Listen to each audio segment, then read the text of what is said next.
uamuzi wa mahakama kuu uliositisha utekelezaji wa sheria hiyo. Jopo la majaji watatu wa mahakama hiyo wakiwemo Mohamed Warsame, Kathurima Minoti na Helen Omondi walisema limeridhishwa na ombi la serikali ila kuondolewa kwa maagizo hayo ambalo liliwasilishwa kupitia waziri wa fedha.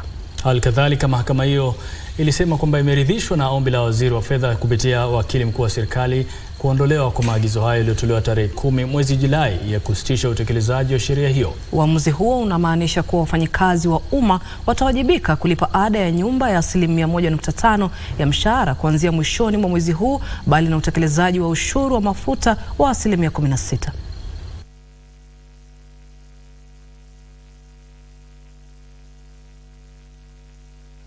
It is taxpayers' money that has been paying the remaining 8%, and that is a fact. So this 8% that you have been subsidizing by charging VAT on fuel at 8% on for all the other supplies 16%, it means it is taxpayers' money that was paying this 8%, and this is what this proposal is curing. When we were campaigning last election, Kenya Kwanza told us when they were launching their plan that the problem with fuel is taxation. We are going to look into taxation and we are going to reduce taxes on fuel. Now today, this afternoon, in a broad daylight, on the 22nd of June, they are telling us to increase taxes on fuel. What a paradox it is, Madam Chair. Members are aware all marketers in this country have taken advantage of the varying interest rates. The problem that we have with claims, VAT claims on input tax, is because of these varying interest rates, and that is a fact that you cannot dispute. Na Wakenya wameelezea hisia mseto kufuatia uamuzi wa mahakama ya rufaa kuondoa maagizo kusitisha utekelezaji wa sheria ya fedha mwaka 2023. Wengi ambao walihojiwa na shirika la utangazaji la Kenya KBC walisema hatua hiyo itakuwa na athari kubwa kwa gharama ya maisha ambayo tayari iko juu mno, hasa ikizingatiwa bei ghali ya bidhaa ya vyakula na mafuta. Juu hatuna uwezo, itabidi tuende vile uamuzi koti imeweka uamuzi. Even if you tell a Kenyan that you are going to tax him 65% of his salary and you assure him of education, health and housing, nobody will question. Wajibu watatekeleza hiyo sheria na njia ambao itafaidi Wakenya wote katika Jamhuri ya Kenya na kuondoa umaskini na kuleta maendeleo. Koti, ningependa kwanza kupongeza koti kwa hivyo imepitisha hiyo finance bill. Juu sasa serikali itaweza kupata pesa ya kutekeleza wajibu wake. Hii koti unaokota. Tunakuomba usikubali iende mifuko ya vinara, usikubali iende mifuko ya waragai, usikubali yaende mifuko ambayo haifai. Tunakuomba rais wetu, chunga mali ya Wakenya, chunga taxes zetu. Kama mahakama imesema Kenya Kwanza itumie hiyo bill vile iko, hatutaiangalia baadaye, hakuna kitu tutaangalia baadaye. Hiyo itapita tu hivyo na itaenda hivyo. So saizi ni Mkenya anafaa work hard sana, as in juu serikali imeshatoa hiyo ninio, imeshapatiwa ruhusa ya kufanya kazi na hiyo bill. Rais William Ruto anataka upinzani waombe msamaha wa Kenya kwa madai ya kufadhili maandamano yaliyosheheni vurugu na ambayo yalisababisha vifo vya watu wasio na hatia na uharibifu wa mali. Akizungumza katika kaunti ya Kilifi, rais alitaja maandamano hayo kuwa tisho kwa ustawi wa taifa. Aidha, viongozi walioandamana na rais walisema kuwa mazungumzo kati ya rais na kinara wa upinzani Raila Odinga yanapaswa kuwekwa paruanja. Wakati wa siku ya pili ya ziara yake katika eneo la Pwani, Rais William Ruto alikuwa katika kaunti ya Kilifi kuzindua kituo cha uuzaji samaki katika eneo la Kichwa cha Kati huko Ngomeni na kutoa zaidi ya vitambulisho 7,000 kwa watu wa jamii ya Pemba ambao hivi majuzi walipata utambulisho kama Wakenya. Rais alitumia fursa hiyo kukosoa muungano wa Azimio la Umoja One Kenya kwa kuandaa maandamano dhidi ya serikali. Kulingana na rais, maandamano hayo hayakuwafaidi wa Kenya. We cannot entertain destruction of property or life, and we cannot entertain destruction of people's business on account of political competition. It is not going to be in our equation to do that. It is regrettable. It is unfortunate. If they had not financed the anarchy, we would not have lost lives. We would not have lost property. We would not have lost public property. And going into the future, I hope all of us have learned the tough lessons of organizing violence and chaos. Rais Ruto sasa anataka upinzani uombe msamaha kutoka kwa Wakenya waliopoteza jamaa wao pamoja na mali wakati wa maandamano. The people who are organizing these riots that has caused the loss of life of Kenyan youth, Kenyan people, that have destroyed people's business, that have destroyed public property. Those people should be ashamed of themselves. They should apologize to the people of Kenya. Huku akiunga mkono miito ya mazungumzo baina ya rais na kiongozi wa upinzani, viongozi walioandamana na rais walisisitiza mazungumzo hayo yafanywe hadharani. Please engage with him publicly in a public forum where Kenyans will be witnesses of the issues that we shall be discussing. And we want to make it easier for you, Your Excellency. You will not even need a big meeting like this. If you get 2 seats, your seat, his seat, and a camera, then you project it live on TV. We shall be able to watch all over the country and ensure that the issues you are engaging on are issues that touch on Kenyans. Geshoki Washira, Darubini. Na muungano wa Azimio la Umoja One Kenya umetangaza kwamba utaanzisha mchakato wa kutafuta haki kwenye mfumo wa kisheria wa kimataifa dhidi ya kile wanachodai kuwa matumizi ya nguvu kupindukia na maafisa wa polisi wakati wa maandamano ambapo watu kadhaa walipoteza maisha. Muungano huo unasema kikosi cha mawakili kinaendelea kukusanya ushahidi kuhusiana na madai ya ukiukwaji wa haki za kibinadamu. Wanachama wa muungano huo walisema haya mjini Kisumu wakati wa maombi ya pamoja yaliyoshirikisha madhehebu mbalimbali kwa ajili ya waathiriwa wa maandamano. Ijumaa katika hospitali ya matibabu maalum na mafunzo ya utabibu ya Jaramogi Oginga Odinga, kundi la viongozi waliochaguliwa kutoka eneo la Nyanza wakitoka kutoka eneo moja hadi jingine kwa julia hali waathiriwa wa maandamano dhidi ya serikali kuishinikiza kupunguza gharama ya maisha. Viongozi hao wakitangaza bayana hatua watakayoichukua. We have put together enough material and we continue to put more material to lodge a case before the International Criminal Court, particularly on this aspect of genocide and mass killing of the Kenyan people of the Kenyan nation.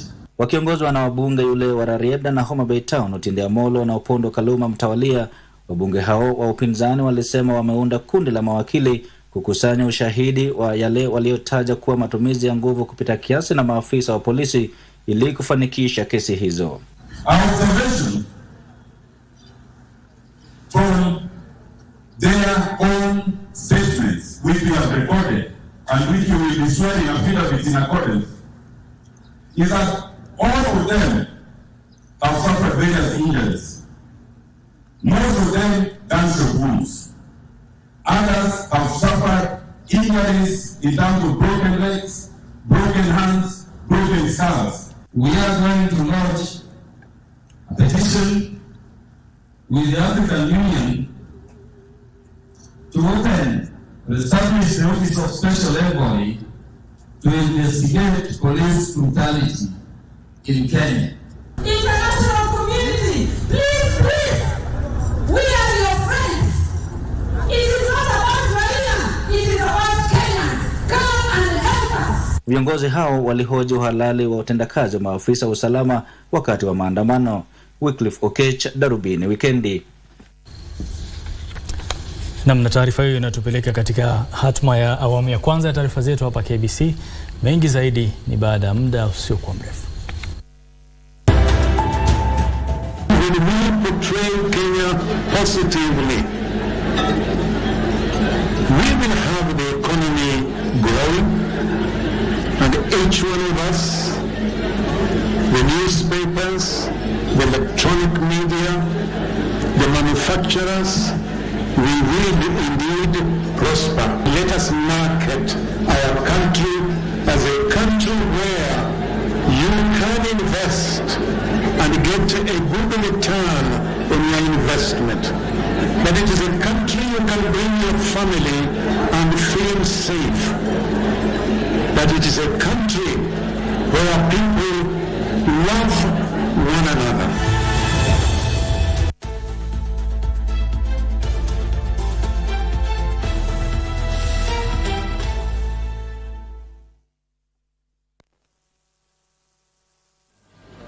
From its humble beginnings on Jackson Road to its current location on Jago Road, St. Stephen's Cathedral continues to shine brightly. When the white people came, they are people of class, so they classified people according to who they are. St. Stephen's, which was where Parliament sits, was for the middle class people. Kanisa lilibomolewa lile, likaletwa hapa, ndio parliament ikajengwa. St. Stephen's is renowned for great choirs.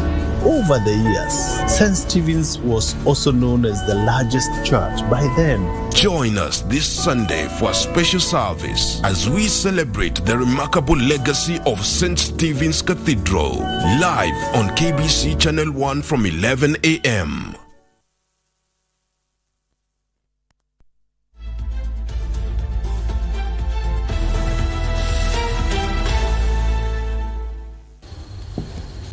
Karibu tena.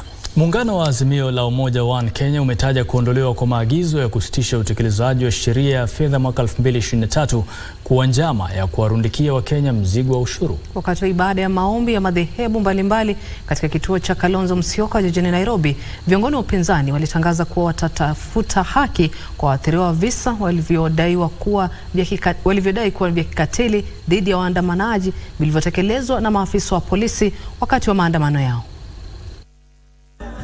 Viongozi wa Azimio la Umoja wa Kenya waliungana na waombolezaji katika kituo cha Stephen Kalonzo Musyoka kwa ajili ya ibada ya maombi ya wale waliofariki kufuatia kile kinachodaiwa kuwa ukatili wa maafisa wa polisi. Wakiwasha mishumaa na kuweka maua kama ishara ya kuomboleza wale waliopoteza maisha yao wakati wa maandamano ya upinzani dhidi ya serikali ya kupinga sheria mpya ya ushuru. Mrengo wa Azimio ulikosoa maagizo yaliyotolewa kufuatilia mbali agizo lililokuwa limetolewa hapo awali ili kusitisha utekelezaji wa sheria ya fedha ya mwaka 2023. What that means is Kenyans are now going to be even more heavily taxed. Is there not a cause? Viongozi wa upinzani aidha walikashifu visa vya ghasia vinavyoshuhudiwa wakati wa maandamano huku wakiahidi kuchukua hatua za kisheria. I was a victim of tear gas in Kangemi when I came out and I was leading a peaceful demonstration, and all of a sudden they came and dispersed us. Article 37 is part of the Constitution of Kenya. You cannot stop what is provided for in the Constitution of Kenya. We are grateful for those police officers who, although armed to the teeth and with express orders to shoot and kill, still restrained themselves and saved lives. They may not have been the majority, but they were there. Wakati huo muungano huo ulizindua hazina ya dharura ya kuwasaidia na gharama ya kimatibabu wale walioathiriwa. Zaidi ya shilingi milioni 3 zilikusanywa wakati wa siku ya kwanza ya mpango huo. A leader must be your servant, and he who humbles himself shall be exalted, and he who exalts himself shall be humbled. Azimio vile vile iliongeza kuwa kufikia sasa imekusanya zaidi ya saini milioni 8.2 ikilinganishwa na saini zilizolengwa za milioni 15 kwenye mtandao wao wa Tumechoka. Mrengo huu umesema utatangaza hatua itakayochukua siku ya Jumapili. Isifar, Darubini. Na waziri wa habari, mawasiliano na uchumi wa dijitali Edward Owalo amewahakikishia Wakenya kwamba takwimu kwenye mtandao wa eCitizen ni salama. Owalo alisema licha ya jaribio la udukwaji dhidi ya mitandao ya umma na ile ya kibinafsi hapo jana, njama ya wahalifu hao haikufaulu kuvuruga takwimu katika mitandao ya serikali. Waziri wa habari, mawasiliano na uchumi wa dijitali Edward Owalo amethibitisha kulikuwepo jaribio la kudukua mitandao nchini akiongeza kuwa jaribio hilo halikufaulu kutokana na hatua mahsusi za kiusalama zilizoko. Owalo alisema wahalifu hao walijaribu kuvuruga huduma kwenye mitandao hiyo, lakini hawakufaulu. There was no breach of data. There was no infringement on the privacy and security of our data. So I want to assure all Kenyans that our data is safe. Our mitigation framework around the system repulsed that attempt. Aliongeza kuwa wataalamu wa serikali walifaulu kurejesha huduma hizo, na hivyo basi Wakenya wanaweza kuendelea kutumia huduma hizo za umma. We have addressed the current challenge. Long term, I want to also assure Kenyans that we have got adequate technical capacity within government to put in place an elaborate mitigation framework for purposes of ensuring that we have got data privacy and data security so that we have sustainable digital transformation. Alisema majaribio hayo ya udukuzi hayatakatiza juhudi za serikali za kutoa huduma muhimu kupitia mfumo wa dijitali, akisema tayari serikali inatoa takriban huduma 5,000 kupitia mfumo huo wa dijitali. Waziri alisema hayo alipozindua maabara ya kidijitali ya Jitume katika taasisi za kiufundi za Mathioya na Michuki huko Murang'a, ambazo ni sehemu ya mipango ya kuwawezesha Wakenya wengi kuzingatia mfumo wa dijitali na kutoa fursa kwa vijana kutafuta nafasi za ajira kupitia mitandaoni. Ndutamo Kami, Darubini Wikendi.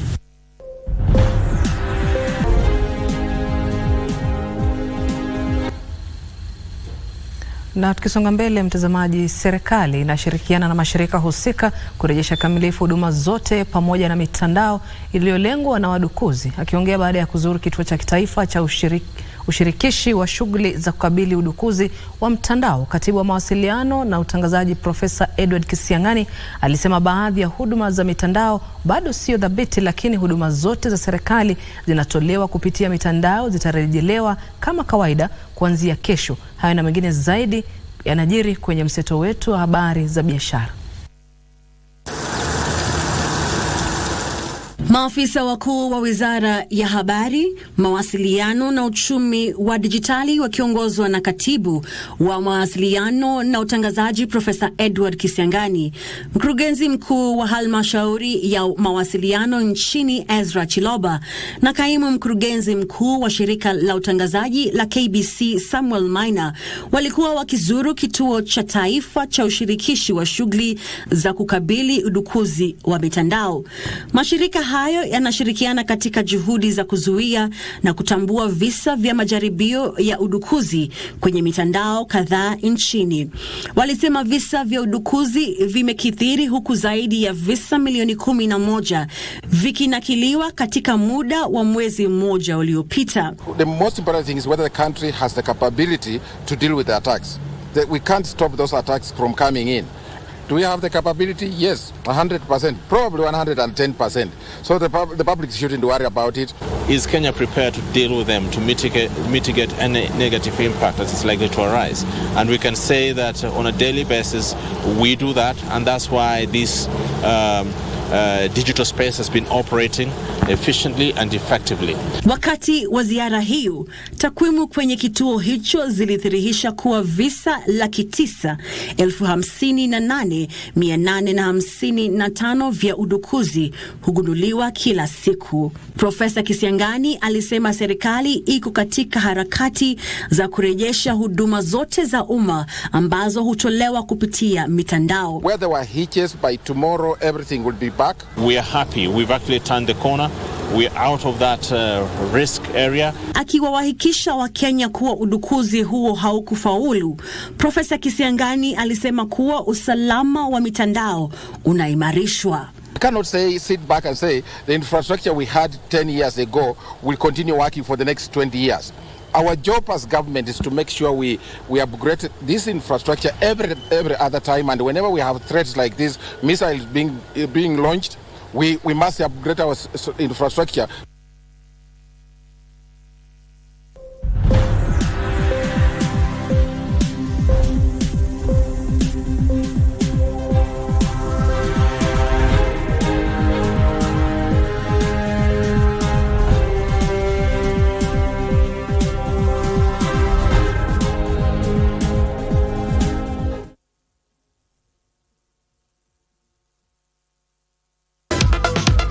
The stage is set for a showcase of global talent as Kenya hosts the World Rugby Under-20 Trophy for the second time from the 15th to 30th of July at the Nyayo National Stadium. This year's edition will see 8 teams battle over 4 match days for a place in the World Rugby Under-20 Championship in 2024. Catch the matches live on KBC Channel 1, your true sports partner.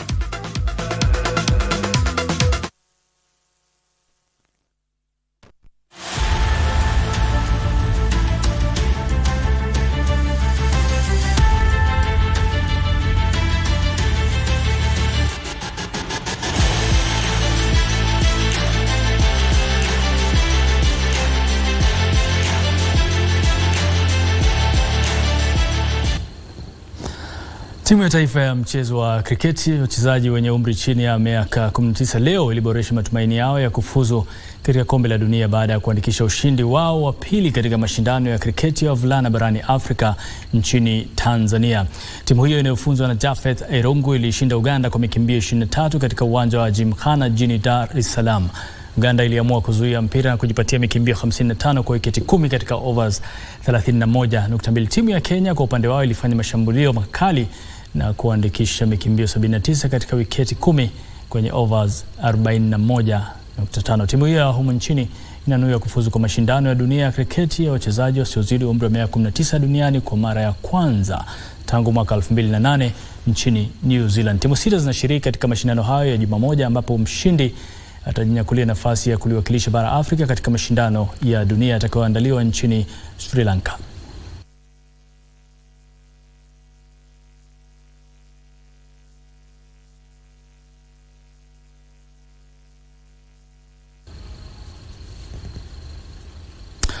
Na katika soka ya wanawake, Uingereza imekaribia kufuzu kwa mechi za 16 bora katika fainali za kombe la dunia za kinadada baada ya kuilaza Denmark bao moja kwa mzunguko leo asubuhi. Kwenye mechi nyingine, China ilijipatia ushindi wake wa kwanza katika fainali hizo baada ya kuilaza Haiti bao moja kwa mzunguko katika kundi D, licha ya kucheza kwa zaidi ya saa moja na wachezaji 10. Mchezaji Lauren James wa Uingereza alijitambulisha rasmi kwenye ngazi ya kimataifa alipoifungia timu yake bao dakika 6 za mwanzo, bao ambalo liliamua mshindi wa mechi hiyo iliyochezwa mjini Sydney. Hata hivyo, furaha yao ya ushindi ilitatizwa baada ya mchezaji wao wa kutegemewa Keira Walsh anayechezea timu ya Barcelona kujeruhiwa, hasa baada ya mchezaji huyo kuchangia katika ushindi dhidi ya Haiti katika mechi ya awali ya kundi D. Uingereza sasa inahitaji kuishinda Uchina kwenye mechi yao ya mwisho ya kundi D Jumanne ijayo ili jihakikishie nafasi katika mechi za mchujo, ilhali Denmark ambayo bado ina nafasi ya kufuzu itachuana na Haiti katika mechi yao ya mwisho ya makundi. Na timu ya Juventus ilishinda AC Milan mabao 4-3 kupitia mikwaju ya penalti katika mechi ya kirafiki iliyochezwa mjini LA, Marekani. Timu hizo zilikuwa zimetoka sare katika muda wa kawaida baada ya kufungana mabao mawili. Kwingineko, Borussia Dortmund ilibwaga San Diego Loyal mabao 6-0 katika mechi ya kirafiki iliyochezewa mjini San Diego. Miamba wa soka nchini Italia Juventus waliishinda AC Milan mabao 4-3 kupitia mikwaju ya penalti kwenye mechi ya kirafiki iliyochezwa mjini Los Angeles. Malik Tho alifungia Milan bao la kwanza kwenye dakika 23, lakini Danilo alisawazishia Juventus dakika 10 baadaye.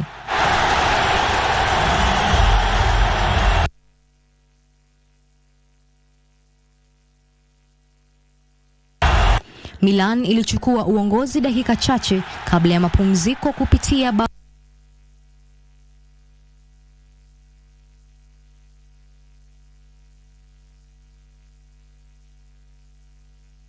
lililofungwa na Olivier Giroud, lakini Daniele Rugani akaisawazishia Juventus dakika 3 baada ya mechi kurejelewa.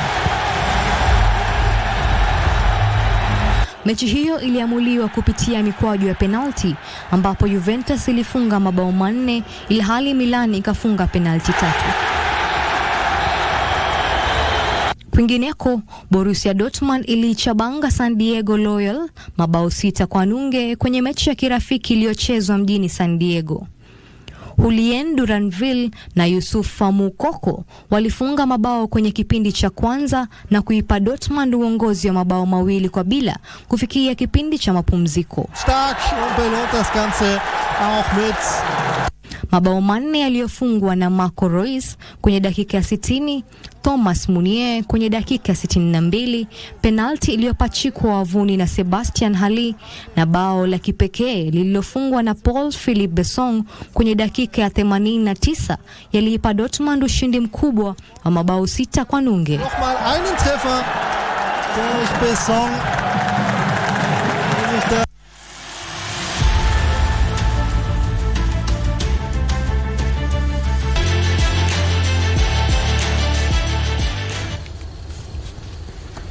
Na mtazamaji, kabla hatujakuaga, kuna taarifa hapo ambapo baadhi ya viongozi wa kidini wamejitolea kujumuisha mafunzo na uwezeshaji katika mahubiri yao katika juhudi za kukabiliana na mimba za mapema, maambukizi ya maradhi ya ukimwi na dhuluma za kijinsia miongoni mwa watoto. Kwa ushirikiano na Baraza la Kitaifa la Idadi ya Watu na Maendeleo na Baraza la Kitaifa la Kudhibiti Maradhi, viongozi hao wameahidi kujitahidi kutokomeza changamoto hizo.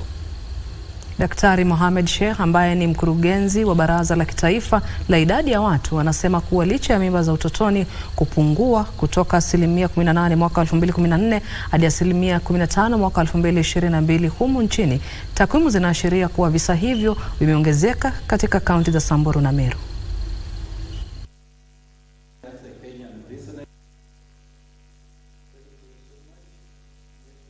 The disparities are counties like Samburu, West Pokot, Marsabit. Samburu has like 50% of girls aged below the age of 19 years. Most of them either having children or are pregnant. So those are really alarming figures. Counties like Meru, also very high teenage pregnancy. So the statistics is still not good, although it is coming down, but still it's very high. Gender-based violence is still very high. HIV, I think as a country we have made a progress, but I think we have not met our targets in terms of HIV prevention, especially among the youths. So na huduma 8 za umma kati ya 10 zimerejeshwa kwenye mtandao wa eCitizen kufuatia jaribio la udukuzi. Katibu wa uchumi wa dijitali Mhandisi John Tanui amesema tayari serikali imechukua hatua kuimarisha usalama katika mitandao yake. Tanui alisema jaribio hilo la udukuzi halikufaulu kutokana na hatua za kiusalama zilizochukuliwa na serikali. Juma hili wahalifu wa mitandao wamekuwa wakijaribu kudukua mitandao humu nchini. Serikali imesema kuwa kundi linalojitambulisha kwa jina Sudan Anonymous limekuwa likijaribu kudukua mitandao nchini, ingawaje juhudi hizo hazikufaulu kutokana na hatua za kiusalama zilizowekwa. Wahalifu hao wamekuwa wakitumia mbinu tofauti katika majaribio yao ya udukuzi. What we experience is attempts to create imaginary request for services, reaching a level that your system is unable to process the normal request because so many requests are received within a short time. Wakati huo huo, Kenya inajadiliana na Russia kuondoa vikwazo vya kibiashara ambavyo vimekuwa vikitatiza uuzaji wa chai ya Kenya kwa nchi hiyo. Licha ya Russia kuwa ya 5 katika ya mataifa yanayoagiza chai ya Kenya kwa wingi, taifa hilo limekuwa likiagiza tu 3.6% ya majani ya chai hayo kulingana na takwimu za mwaka jana. What we expect is that Russia is a bigger brother within the Eurasian system. The trading bloc are able to negotiate on our behalf within the bloc that includes many other countries like Belarus and others around these areas, so that we are able to expand the market here for our produce, including tea, avocado, flowers and many other produce, even coffee. Hatimaye wenye hisa wa kampuni ya Safaricom wameidhinisha uzinduzi wa kampuni 2 mpya kuhimiza uvumbuzi na uwekezaji katika sekta ya teknolojia. Wairi Mujenga, Darubini. Nancy, ushai kumsikia mtu akimzungumza mtu kwa ubaya mpaka ukadhani huyu mtu hana uzuri? Wapo wengi Sasa akiba maneno leo, kuna jamaa ambaye kwenye mtandao ameandika kitu nataka nikisome. Anasema kwamba ukiambiwa ubaya wa mtu tafuta na wema wake, kwani hakuna mzinga ambao unabeba nyuki tu bila asali ndani yake. Ukweli. Hakuna mtu ni mbaya 100%. Ingawaje wengine wanapenda kuwapaka wenzao matope, lakini lazima kuna mtu ana uzuri ndani yake. Kwa hiyo uchunguza ukiambiwa kitu. Usichukulie tu 100% kwamba huu mzinga huu una asali tu bila nyuki. Ile asali imetokana. Ama nyuki bila asali. Ama nyuki bila asali. Mimi nimekamilisha yangu niliyotaka kuyasema leo kupitia taarifa tulizokusanyia leo pamoja na hii akiba maneno. Sina la ziada. Naitwa Harith Salim. Nami naitwa Onyancha, mtangazaji wetu wa ishara hii leo alikuwa Byron Abuli. Tukutane tena wiki ijayo papa hapa majaliwa.